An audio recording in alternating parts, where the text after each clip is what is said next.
हरे Krishna Bhagavad Gita chapter 2 श्लोक 32 श्री भगवान उवाच यदृच्छया चोपपनं स्वर्गद्वारमपावृतं सुखिनः क्षत्रियः पार्थ लभन्ते युद्धमीदृशम्। श्री कृष्ण भगवान कहते हैं, हे पार्थ, वे क्षत्रिय सुखी हो हैं जिन्हें ऐसे युद्ध के अवसर, ऐसे युद्ध के मौके अपने आप प्राप्त होते हैं जिससे उनके लिए स्वर्ग लोक के द्वार अपने आप खुल जाते हैं। Shri Krishna says, O Partha, happy are the kshatriyas to whom such fighting opportunities come.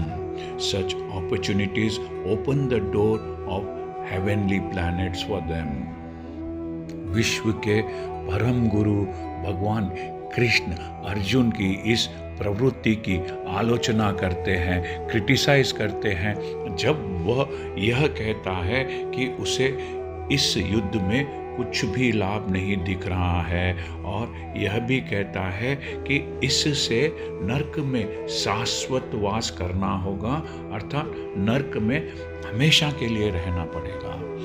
The supreme personality of the Godhead and the supreme personality of the world, Lord Krishna, condemns, criticizes the attitude of Arjuna, who says, I do not find any good in this fighting.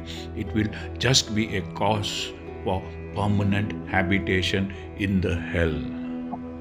Arjun द्वारा ऐसी बातें केवल अज्ञान से पूर्ण है।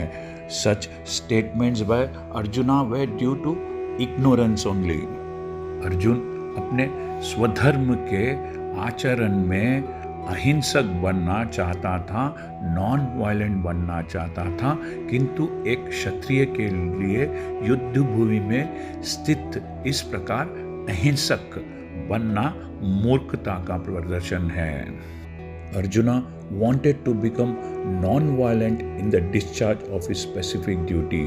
For a Kshatriya to be in the battlefield and to become non-violent is the philosophy of fools.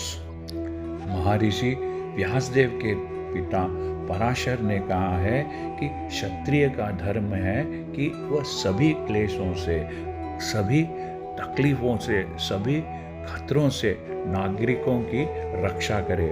इसलिए उसे शांति तथा व्यवस्था, लॉ एंड ऑर्डर बनाए रखने के लिए हिंसा करनी पड़ती है, अतः उसे शत्रु राजाओं के सैनिकों को जीतकर धर्मपूर्वक संसार पर राज्य करना चाहिए।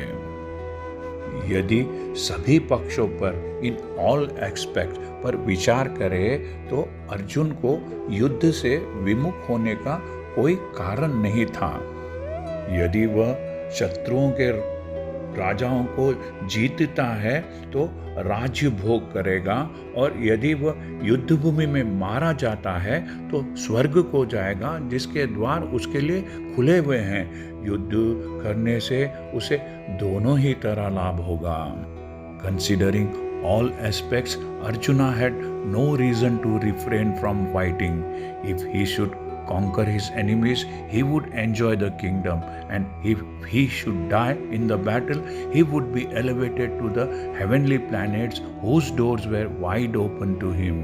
Fighting would be for his benefit in either case. हरे कृष्णा। यदि आपको यह चैनल पसंद आया है तो सब्सक्राइब कीजिए और इस चैनल को लाइक कीजिए। Thank you. हरे कृष्णा।